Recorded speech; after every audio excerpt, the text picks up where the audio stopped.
Pemirsa, menjaga keamanan dan ketertiban menjelang perayaan Natal 2024 dan Tahun Baru 2025, khususnya dari ancaman penyalahgunaan dan peredaran gelap narkotika, BNN Provinsi Bali melaksanakan operasi gabungan. Operasi gabungan ini yaitu tempat hiburan malam THM dan villa di kawasan Canggu, Kabupaten Badung.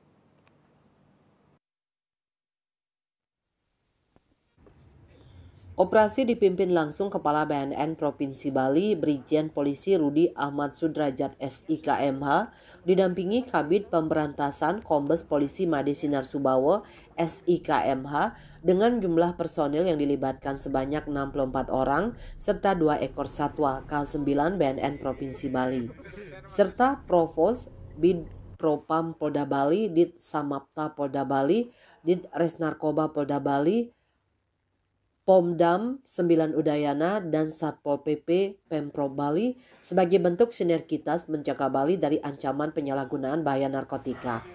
Yang menjadi sasaran yaitu tempat hiburan malam THM dan villa di kawasan Canggu, Kabupaten Badung yang sebelumnya telah dilakukan pemetaan oleh tim intelijen BNN Provinsi Bali serta adanya informasi dari masyarakat. Berdasarkan pemeriksaan di tempat tersebut melalui deteksi dini, dengan tes urin terhadap para security dan pegawai serta beberapa pengunjung di THM, jumlah sampel yang dites urin oleh tim rehab dan tim Dayamas BNNP Bali sebanyak 11 orang dengan hasil 5 orang positif K2, benzo dan THC serta 1 orang lainnya positif benzo. Selanjutnya di salah satu villa di kawasan Canggu, tim gabungan menemukan diduga adanya sisa party seks yang dilakukan puluhan WNA di tempat tersebut. Atas kejadian tersebut, tim melakukan penggeledahan dengan melibatkan K9 dan pemeriksaan tes urin secara acak kepada 8 orang WNA. Hasilnya 7 orang positif benzo dan 1 orang positif THC. Selain itu, saat penggeledahan ditemukan juga diduga narkotika, sebuah klip berisi bubuk putih, kemasan bubuk coklat, dan paket daun kering yang diduga ganja.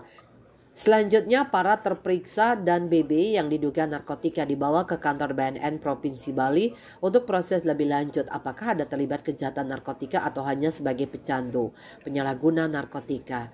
Melalui operasi ini, para pengelola tempat hiburan dan pemilik villa serta aparat desa setempat dapat menjaga lingkungan dari peredaran klub narkotika sehingga masyarakat dapat terlindungi dan terselamatkan. Raiswantara, Bali TV.